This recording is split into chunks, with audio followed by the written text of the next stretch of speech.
মহিলাদের মাইক থেকে করবেন। আসসালামু আলাইকুম, আমার নাম ভাগ্যলক্ষ্মী। আমি একজন হিন্দু, আর এখন আমি ইসলাম ধর্ম গ্রহণ করতে চাই।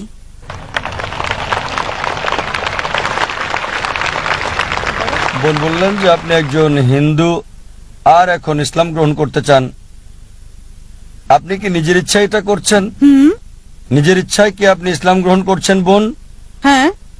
কেউ কি আপনাকে বাধ্য করছে এটা করতে? কেউ জোর করেনি, নিজের ইচ্ছায় তা করছি আমি। মাশাআল্লাহ। জিজ্ঞেস করলাম নিজের ইচ্ছায় ইসলাম গ্রহণ করতে চান? তিনি বললেন হ্যাঁ। আপনি কি মানেন যে আল্লাহ এক? জি স্যার। আর আপনি কি এটা মানেন যে মোহাম্মদ সাল্লাল্লাহু আলাইহি ওয়াসাল্লাম হলেন আল্লাহর শেষ নবী? হ্যাঁ মানেন? মানি। আচ্ছা, আমি আপনাকে কালেমা পড়াবো। প্রথমে আরবিতে বলবো, পরে বাংলা করে দেব। আচ্ছা ঠিক আছে। আশহাদু আশহাদু আল্লাহ আল্লাহ ইলাহা ইলাহা ইল্লাল্লাহ ইল্লাল্লাহ ওয়া আশহাদু আশহাদু আন্না আন্না মুহাম্মাদান মুহাম্মাদান আবদুহু আবদুহু ওয়া রাসূলুহু ওয়া রাসূলুহু।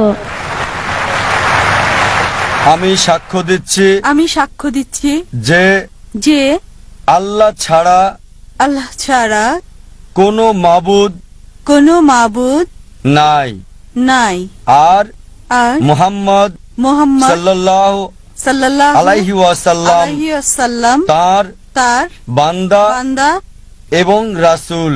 এবং রাসূল। মাশাআল্লাহ বোন, আপনি এখন মুসলমান হয়েছেন। আল্লাহ আপনাকে উত্তম প্রতিবন্ধী আর আল্লাহ আপনার জান্নাত নসিব করুক। আমি দোয়া করি আল্লাহ সুবহানাহু ওয়া তাআলার কাছে যাতে জান্নাত দেন আপনাকে। আর ইনশাআল্লাহ ইনশাআল্লাহ আবার আল্লাহর কাছে আমরা দোয়া করি যাতে আপনার জীবনে শান্তি আসে, আর এই তিনটা অর্জন করতে পারেন, যে আল্লাহর সন্তুষ্টি, এই পৃথিবীতে শান্তি এবং আখিরাতে জান্নাত ইনশাআল্লাহ। আমার একটা নাম রেখে দিন আপনি। বোন বললেন যে আমি আপনার একটা নাম রেখে দিই। আপনি আয়েশা রাখতে পারেন, আয়েশা রাখতে পারেন, আয়েশা। আচ্ছা।